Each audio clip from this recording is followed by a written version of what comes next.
ये अचानक युद्ध का पलड़ा कैसे पलटने लगा और ये वृक्ष कहां से आया? राम के अतिरिक्त कोई भी वानर योद्धा दिख नहीं रहा है।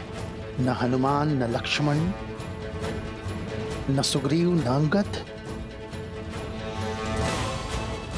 विभीषण भी लुप्त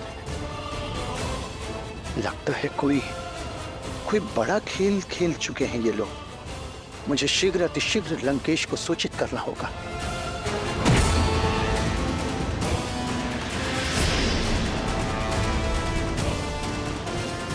आज कोई इंद्रजीत की सहायता नहीं कर पाएगा।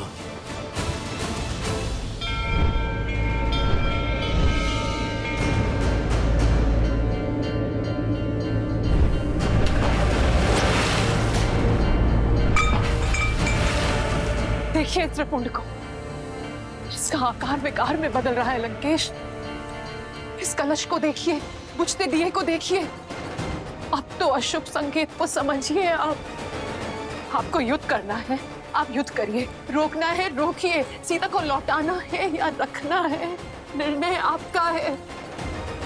बस मेरे आपसे एक विनती है लंकेश, मेरे इंद्रजीत की रक्षा कर लीजिए। मेरी कोख सूनी होने से बचा लीजिए लंकेश, बचा लीजिए। कुछ नहीं होगा हमारे पुत्र को, कुछ नहीं होगा।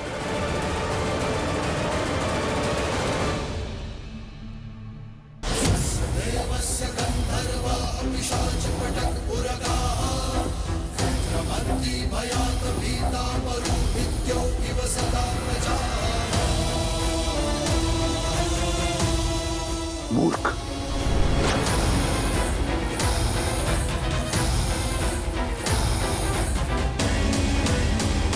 अब और समय व्यर्थ नहीं कर सकता मैं।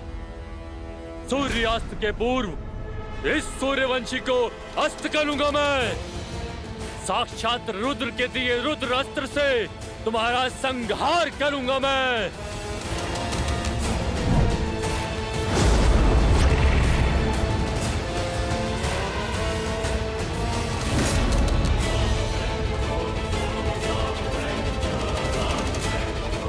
राम के अतिरिक्त कोई योद्धा क्यों नहीं दिख रहा?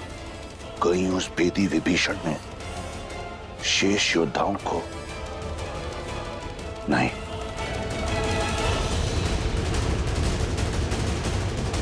इंद्रजीत,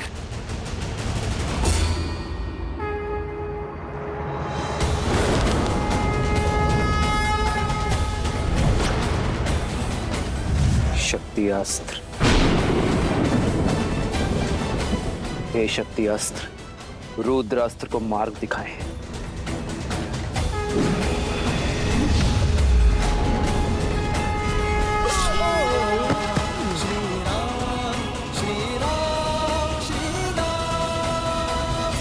रावण को भनक लग चुकी है प्रभु।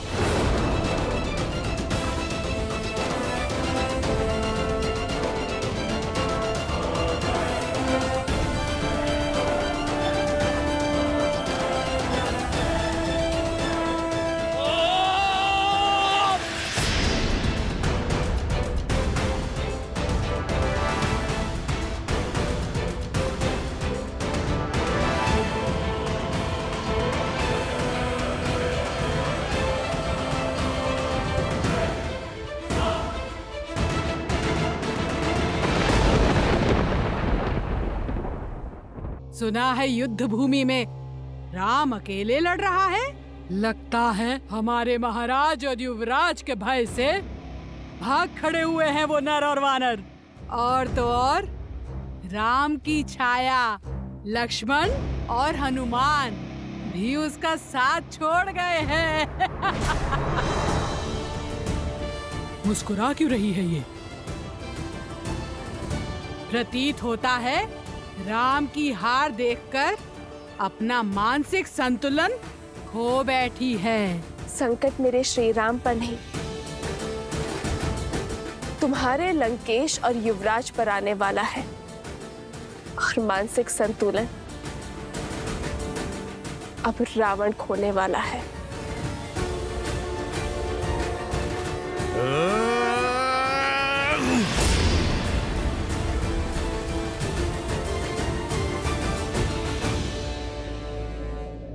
लक्ष्मण भैया की आज्ञा की अवहेलना होगी, अन्यथा।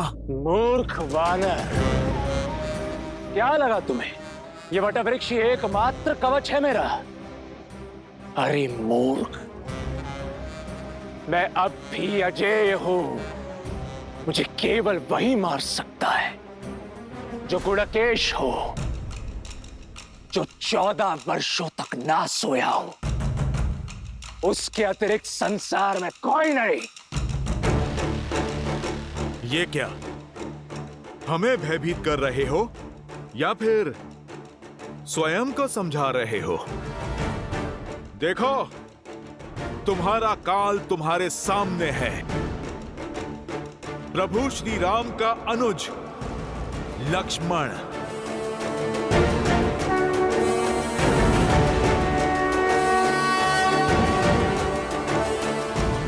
इंद्रजीत का अंत केवल आप ही कर सकते हैं और कोई नहीं। उठिए, उठिए लक्ष्मण जी। देखो, अपने काल को 14 वर्ष के वनवास में भैया लक्ष्मण एक पल भी नहीं सोए। भैया की ये तपस्या आज तुम्हारे वरदान पर भारी पड़ेगी। अब ये गुडाकेश ही तुम्हें सदा सदा के लिए सुलाएगा। उठो गुडाकेश, उठो। सौगंध तुम्हें माता सीता के अपमान की, सौगंध तुम्हें प्रभु श्री राम के नाम की।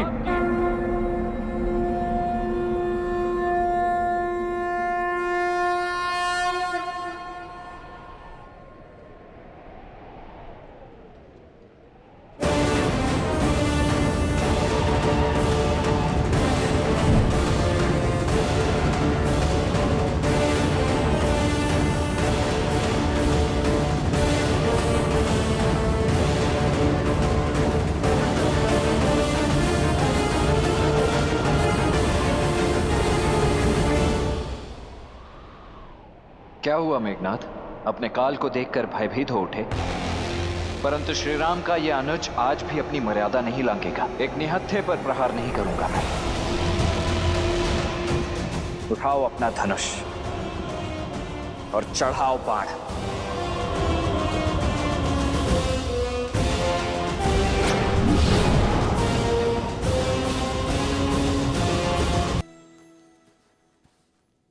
इतना अति विश्वास उचित नहीं लक्ष्मण। स्मरण करो, मेरे नागपाश और शक्ति बाण ने तुम्हारी क्या दुर्दशा की थी। आज भी मेरे यमअस्त्र ने तुम्हारे प्राण तुमसे छीन ही लिए थे, किंतु अब मैं तुम पर वह अस्त्र चलाऊंगा जो तुम पर मृत्यु बनकर बरसेगा और सदा सदा के लिए तुम्हारा अंत कर देगा।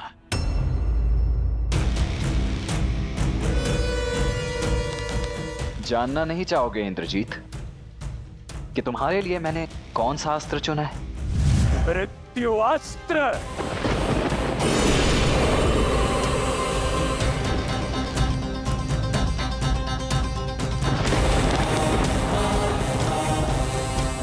जिन इंद्रदेव को परास्त करके तुमने इंद्रजीत होने का दंभ पाला है, उन्हीं इंद्रदेव के अस्त्र इंद्रास्त्र से होगा तुम्हारा संहार। इंद्रास्त्र।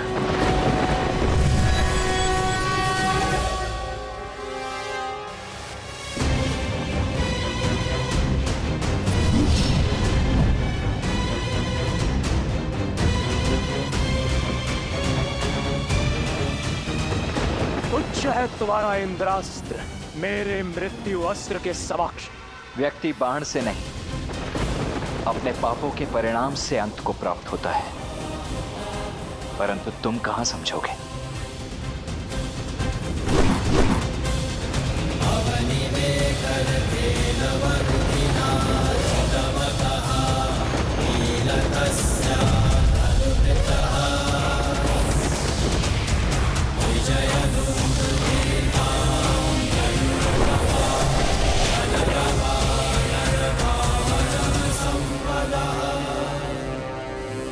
मैं आ रहा हूं इंद्रजीत।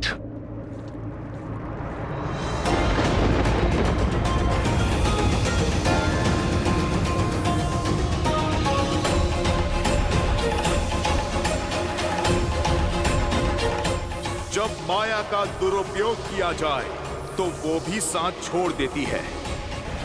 शक्ति अस्त्र का उपयोग अधर्म के लिए हुआ तो वो तुम्हारे ही जीवन के नाश का कारण बन जाएगा।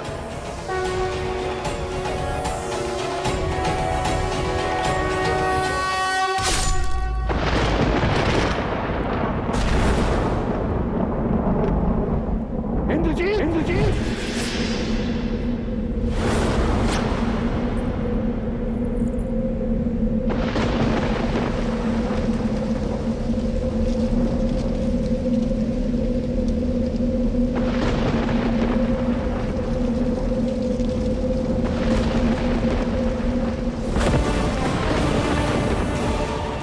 मेघनाद,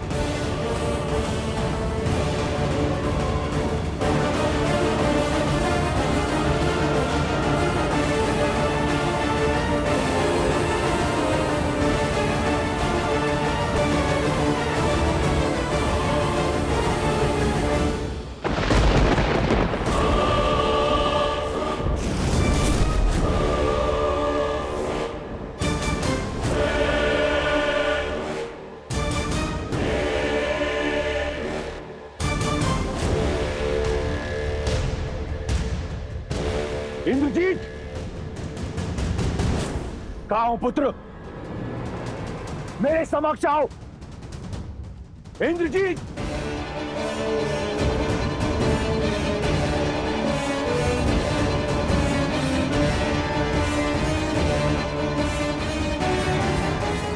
इंद्रजीत! मेघनाद!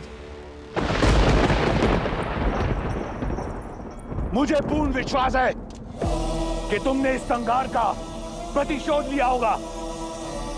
उन वानरों का शीश राम के चरणों में अर्पित किया होगा। अब मेरे समक्ष आओ। तुम्हें मेरे लिए राम को मारना है।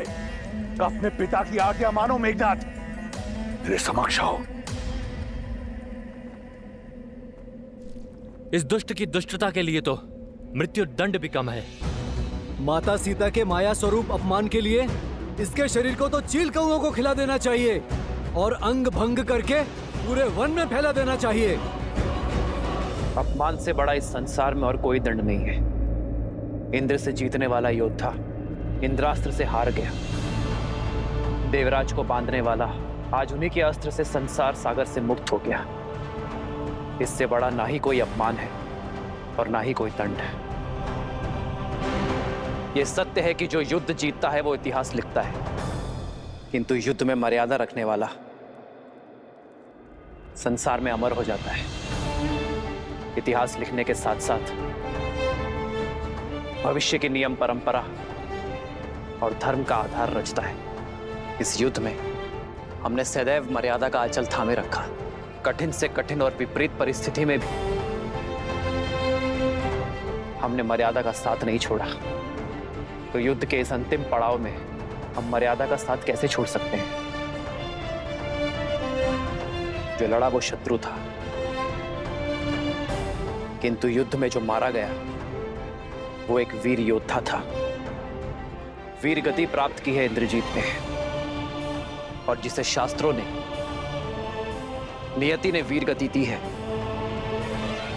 उसकी गति भी सम्मानजनक ही होनी चाहिए। एक योद्धा युद्ध भूमि के चाहे जिस भी छोर पर खड़ा हो, जीता हो चाहे हारा हो, उसकी अंतिम विदाई एक वीर योद्धा की भांति सम्मानजनक होनी चाहिए। क्योंकि समस्त योद्धाओं की भांति मेघनाद भी किसी का पिता है, किसी का पुत्र है, किसी का पति। हमें मेघनाद के पार्थिव शरीर को उसके परिवार को सम्मान पूर्वक सौंपना चाहिए। यही मर्यादा है धर्म युद्ध की। यही है मर्यादा पुरुषोत्तम प्रभु श्री राम की। जय श्री राम, जय श्री राम, जय श्री राम, श्री राम, श्री राम, श्री राम। मेघनाद ने भले ही धर्म ना निभाया हो, किंतु अंतिम श्वास तक पुत्र धर्म अवश्य निभाया है। इसके अंतिम संस्कार का अधिकार लंकेश को अवश्य मिलना चाहिए। हनुमान, मेघनाद का पार्थिव शरीर लंका के द्वार तक सम्मानजनक छोड़ दो। कहाँ है मेघनाद? कहाँ है वो? वचन दिया था ना आपने मुझे कि उसे सुरक्षित लेकर आएंगे। कहाँ है वो? कहाँ है मेघनाद? कहाँ है मेरा मेघनाद? कहाँ है वो लंकेश? आपके मौन से मेरा मन घबरा रहा है। आपकी ये रिक्त आंखें किसी अनिष्ट का आभास दे रही है मुझे। उत्तर क्यों नहीं देते आप मुझे? कहाँ है मेरा मेघनाद? कहाँ है आपका युवराज, आपका इंद्रजीत? युवराज इंद्रजीत,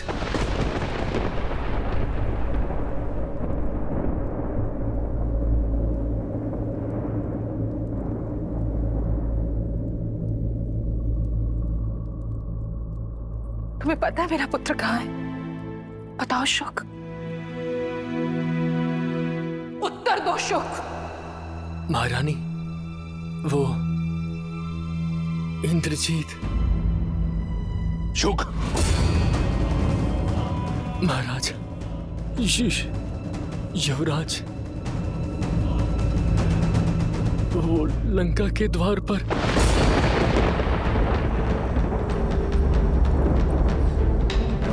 लंका के द्वार पर? द्वार पर क्या? भीतर क्यों नहीं आया वो? शुक, मुझे उत्तर दो। मेरा पुत्र ठीक तो है ना? क्षमा प्रार्थी हूं महारानी, परंतु युवराज वीर गति को प्राप्त हो।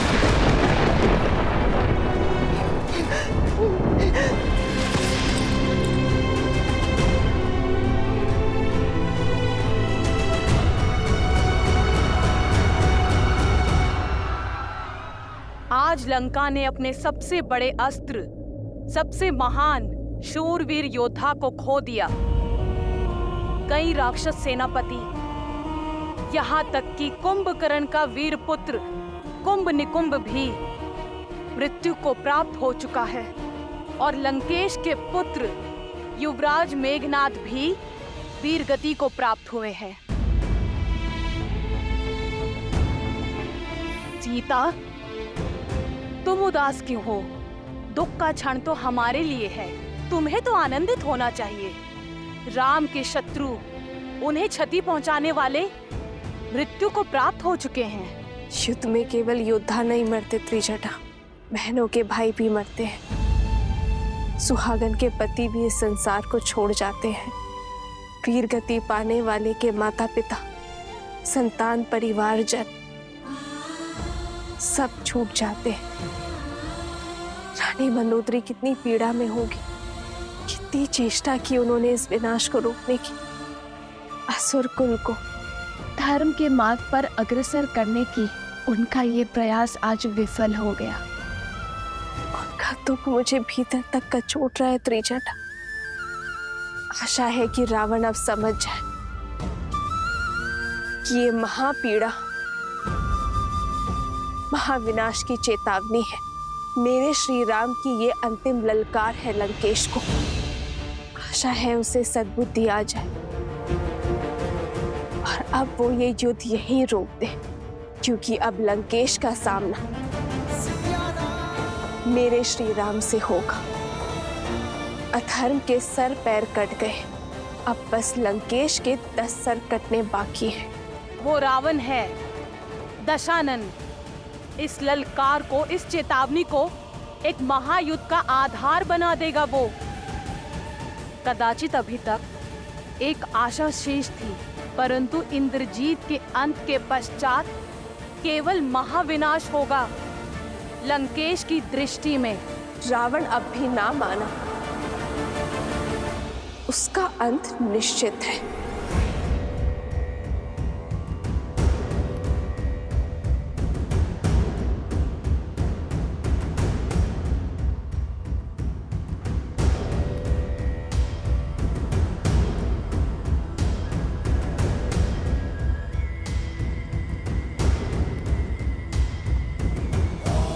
आप निश्चिंत रहिए पिताश्री। अब राम और उसकी सेना का अंत आपका पुत्र सुनिश्चित करेगा। मेघनाथ, लंका का युवराज बाहर है, तो ये द्वार बंद क्यों है? खोलो इसे।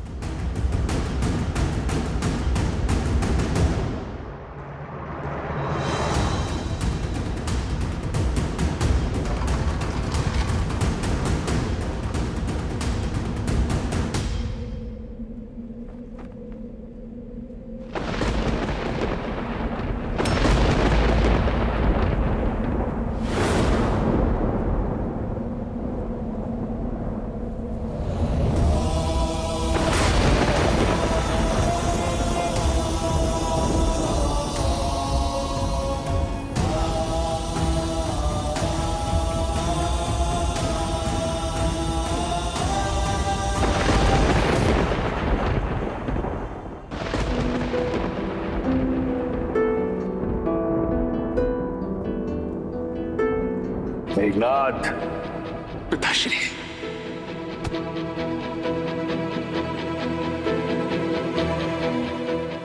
इस संसार में जब भी कोई मेरे पिताश्री के विरुद्ध खड़ा होगा, सबसे पहले मुझे अपने सामने पाएगा।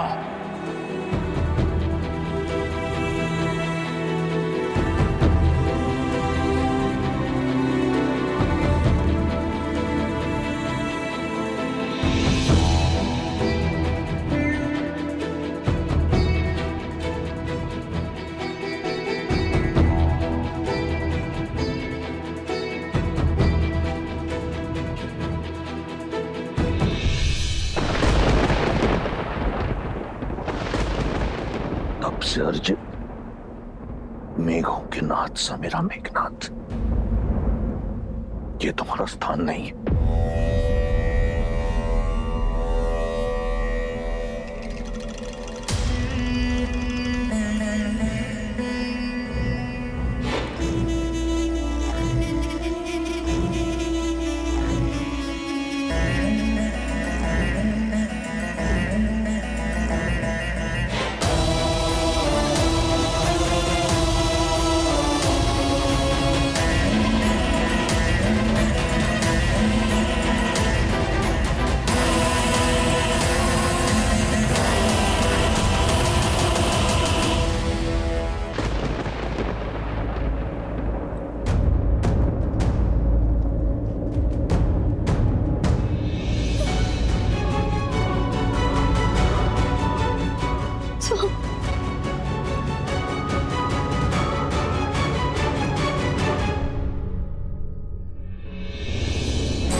इंद्रजीत का शव देखकर दशानन भैया की चुप्पी, महाप्रलय के पहले का मौन, अपमान और पीड़ा का ये घूंट दशानन भैया को हर सीमा लांघने पर विवश कर देगा और उनके प्रहार को और भी प्रचंड बना देगा। मैं रावण के बल को जानता हूं विभीषण, और आने वाले विध्वंस का भी आभास है मुझे। मैं ये भी जानता हूं कि रावण के बल के साथ साथ देवी निकुंबला का साथ हमारे लिए कितना घातक होगा। किंतु धर्म युद्ध में यह संकट तो आना ही था। हम इस युद्ध और वनवास के अंतिम पड़ाव पर हैं। अन्याय के अंत के लिए, सीता की मुक्ति के लिए और धर्म की स्थापना के लिए हमें देवी के आशीर्वाद की आवश्यकता पड़ेगी। प्रभु, मैं समझ गया, क्योंकि माता निकुंबला देवी की पूजा को पूरा करने से हमने इंद्रजीत को रोका था। इसलिए हम स्वयं देवी शक्ति महागौरी की पूजा करेंगे। हाँ हनुमान, किंतु हमारे पास समय कम है और दायित्व विशाल। इसीलिए हमें महर्षि अगस्त्य का मार्गदर्शन लेना होगा। देवी का आशीष पाकर हमारी सेना ये युद्ध जीत पाएगी। उनका आशीष पाकर ही रावण का अंत कर पाएंगे हम।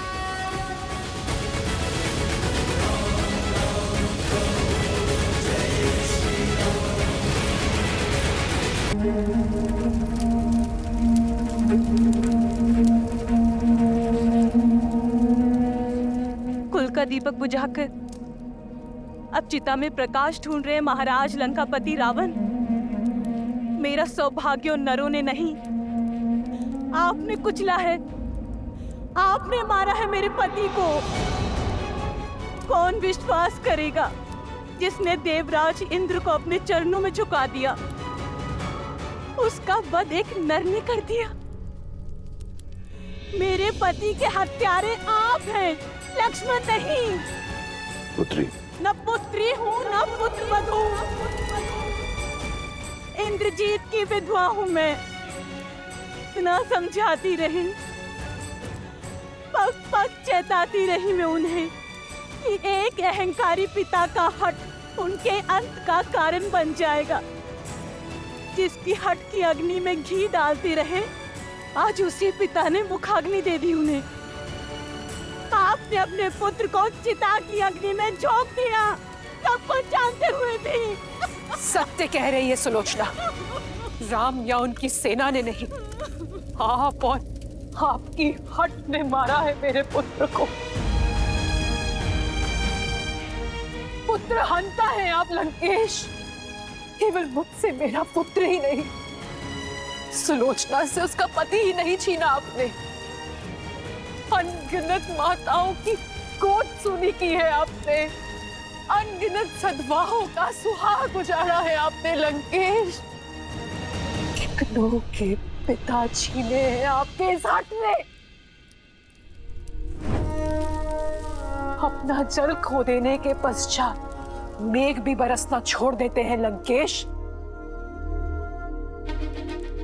अब तो अपनी हट त्याग दीजिए, इस विध्वंस को रोक दीजिए। ना अपनी पत्नी की चिंता से, ना संबंधियों की चेतावनी से, कम से कम अपने पुत्र की चलती चिता देखकर तो समझ जाइए कि जिससे आप लड़ने निकले हैं लंकेश, वो साधारण नहीं है, नारायण है वो लंकेश।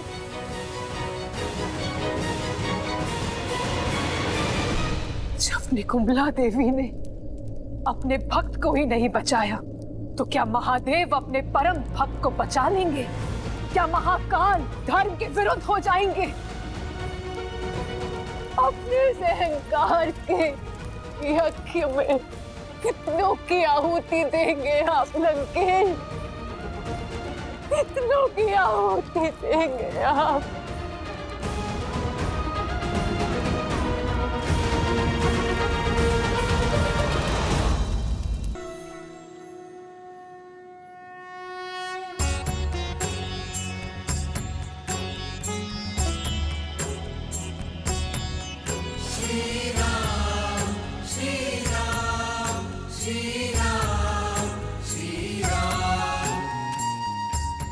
मेरी विनती पर पधारने के लिए धन्यवाद महर्षि अगस्त्य। जिसके मन में धर्म की ज्वाला जलती हो, वो अधर्म को स्वाहा करने का आशीर्वाद देने कैसे ना आता रघुकुल नंदन। आशीर्वाद के साथ साथ परामर्श भी चाहिए। समय की अत्यंत कमी है महर्षि। महागौरी की पूजा संपन्न करने के लिए उनका आशीष पाने का मार्ग बताएं। जब अत्याचार सीमा से अधिक बढ़ जाता है तो समय भी धर्म का साथ देने को तत्पर हो जाता है दशरथ नंदन। आज मध्य रात्रि देवी का अनुष्ठान पूरा करने का सबसे उत्तम मुहूर्त है। आप अभी संकल्प ले लीजिए कि देवी को 108 नीलकमल भेंट करेंगे, और जब ये पूरा हो जाएगा तो देवी आपको दर्शन भी देंगी और विजयश्री भी देंगी। किंतु ऋषिवर, नीलकमल मिलना तो दुर्लभ है। एक को ढूंढने में वर्षों लग जाते हैं। 108 मिलना कठिन होगा। देवी को प्रसन्न करने का मार्ग सरल कैसे हो सकता है नील? खोजने तो पड़ेंगे, और 108 नहीं हुए तो यज्ञ पूर्ण नहीं होगा। किंतु ऋषिवर, 108 नीलकमल ही क्यों, एक आधा ऊपर नीचे नहीं हो सकता क्या? 108 का महत्व बहुत बड़ा है नील। अंक 1 बताता है ईश्वर एक है। 0 प्रतीक है उसके सर्वस्व व्याप्त होने का, और अंक 8 समय की अनंतता का सूचक है। हमारे शरीर में भी हृदय चक्र से 108 नाड़ियां जुड़ी होती हैं, जो आत्मा से परमात्मा को जोड़ती है। और जब तक ये अंक ना पा लिया जाए, तब तक ये जोड़ पूर्ण नहीं होता। इसलिए माला में पिरोए मोती से लेकर सभी ईश्वरों के नाम और संसार की उपनिषद भी 108 है। तो फिर अपने प्रभु के लिए 108 नीलकमल लाने का दायित्व मेरा हुआ। ऋषिवर, आप केवल इतना बताइए कि मैं अपनी खोज कहां से आरंभ करूं? मानसरोवर।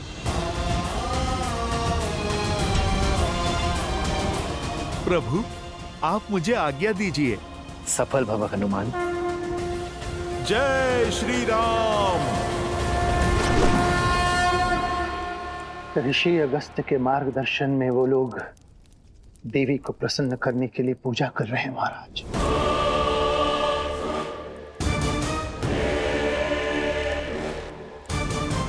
बहुत बड़ा अनुष्ठान करने वाले हैं वो लोग महाराज। जब निकुंभला देवी ने अपने भक्त को ही नहीं बचाया, तो क्या महादेव अपने परम भक्त को बचा लेंगे? तो क्या महाकाल धर्म के विरुद्ध हो जाएंगे? महाराज, उनका प्रयास करने दो उन्हें प्रयास। एक प्रयास मैं भी करूंगा, अपने महादेव को प्रसन्न करने का। ये सारा संसार मुझे एक हट्टी और अभिमानी समझता है। एक केवल मेरा मेघनाथ था, जो जानता था कि वो हट नहीं, प्रण है। वो मेरा अभिमान नहीं, स्वाभिमान है, जिसने अपने पिता को सर्वदा एक गुरु के रूप में देखा। बिना किसी प्रश्न पूछे मेरी हर आज्ञा का पालन किया। सौभाग्यशाली हूं मैं कि मुझे मेघनाथ जैसा पुत्र मिला। कुंभकर्ण का वध कर राम ने मेरा हृदय तो काट ही दिया था, आज मेघनाथ को छीनकर उसने मेरी आत्मा का एक अंश भी काट दिया।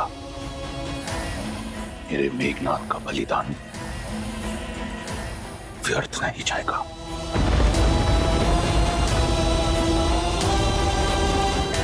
महादेव से आशीर्वाद पाकर उस राम के अंत का अध्याय लिखूंगा मैं, स्वयं मैं, रावण। आज तक मेघनाथ को दिए हुए वचन ने मुझे रोक रखा था, परंतु अब मुझे बांधने के लिए कोई ऐसा वचन नहीं।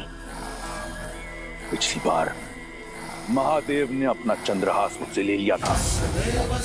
इस बार ये रावण ऐसा यज्ञ करेगा कि उसकी भक्ति की शक्ति से महादेव को विवश होकर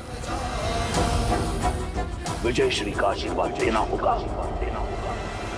देवी प्रसन्न होंगे या नहीं, ये उनका चयन है। हम तो केवल कर्म कर सकते हैं। सच्ची भक्ति और श्रद्धा के साथ उनका स्मरण कर सकते हैं। हम केवल उन्हें प्रसन्न करने का प्रयास करेंगे, विवश करने का पाप नहीं। किंतु राक्षस भिन्न होते, उनकी पूजा में हट और श्रद्धा में स्वार्थ होता है, और वो तो ईश्वर को विवश करने की मंशा से ही केवल पूजा करते। तो फिर वो श्रद्धा नहीं, व्यापार है विभीषण, एक भक्त का व्यवहार नहीं। क्योंकि व्यापार के संबंध परिस्थिति के साथ जोड़े और तोड़े जाते हैं, किंतु भक्ति एक बार जुड़ गई तो कभी नहीं टूटती। कुछ और निश्चित हो ना हो, परंतु हनुमान की जीत तो अवश्य निश्चित है, वो राम काज में कोई कमी छोड़ेगा नहीं। 108 नीलकमल लेकर ही लौटेगा। शंका तो केवल इस बात की है कि वो कहीं पूरा का पूरा पर्वत ही ना उठा लाए।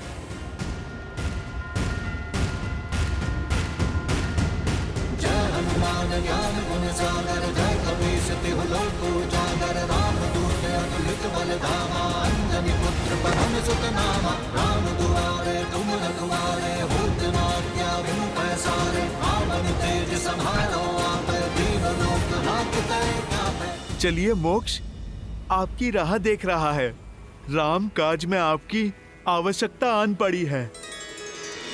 विद्यावान गुणी अति चातुर राम काज करिबे को आतुर प्रभु चरित्र सुनिबे को रसिया राम लखन सीता मन बसिया रघुपति कीन्ही बहुत बड़ाई तुम मम प्रिय भरत ही सम भाई तुम उपकार सुग्रीवहि कीन्हा राम मिलाए राजपद दीन्हा। अरे ये तो केवल 107 ही हुए। एक और कहां से लाऊं? नहीं, राम काज पूर्ण होने के बिना मैं वापस नहीं लौट सकता। हे प्रकृति देवी, मेरी सहायता कीजिए, मुझे मार्ग दिखाइए।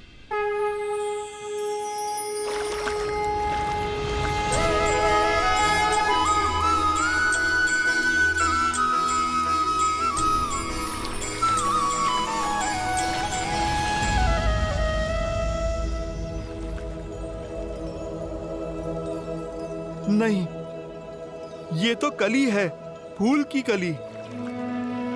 हे कली, आप मेरी अंतिम आस है। आप खिल जाइए और राम काज में अपना सहयोग दीजिए, न्याय के लिए, धर्म के लिए और फिर मेरे प्रभु श्री राम के लिए आप खिल जाइए।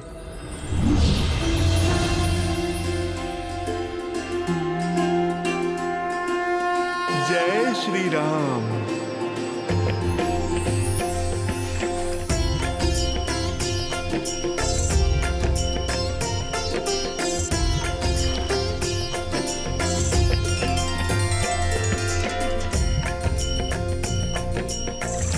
एक क्षण, कहीं गिनती में कमी ना रह जाए।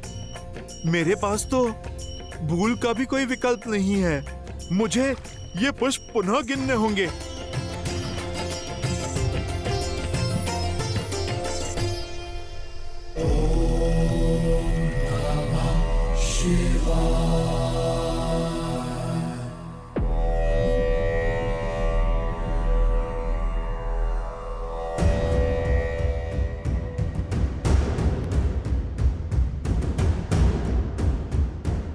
एक और अपशकुन। युद्ध रोक लीजिए लंकेश। सर्वमंगल मांगल्ये शिवे सर्वार्थ साधिके सर्वमंगल मांगल्ये शिवे सर्वार्थ साधिके शरण्ये त्र्यंबके गौरी नारायणी नमोस्तुते नारायणी नमोस्तुते या देवी सर्वभूतेषु शक्तिरूपेण संस्थिता नमस्तस्यै नमस्तस्यै नमस्तस्यै नमो नमः नमस्तस्यै नमो नमः।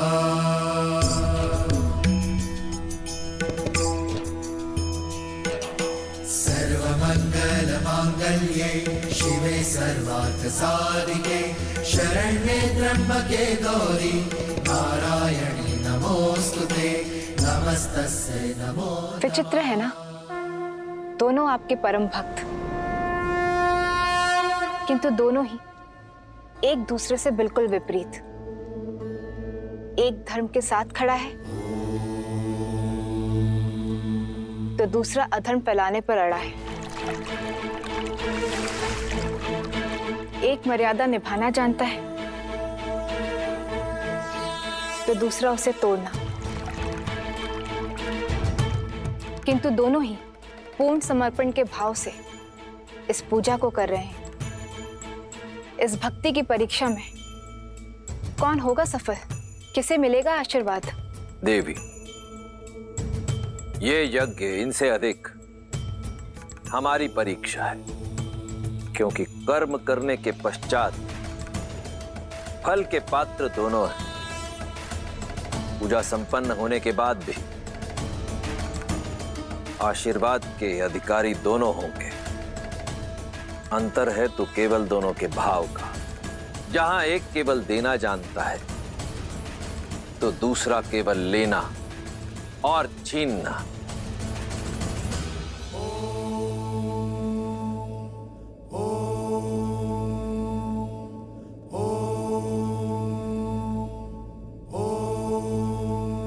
हे चंद्रचूड़, हे त्रिलोचन, आप तीनों लोकों के स्वामी हैं। आपकी आज्ञा के बिना कुछ नहीं हो सकता। आज तक जो हुआ आपकी आज्ञा से हुआ। आपने सदैव मेरी भक्ति को धर्म की तुला में तोला है, परंतु आपके इस रावण ने आपकी ओर मेरी भक्ति, मेरे समर्पण में कभी कोई कमी नहीं छोड़ी। अहम ब्रह्मास्मि, एको अहम, द्वितीयो नास्ति, ना भूतो ना भविष्यति।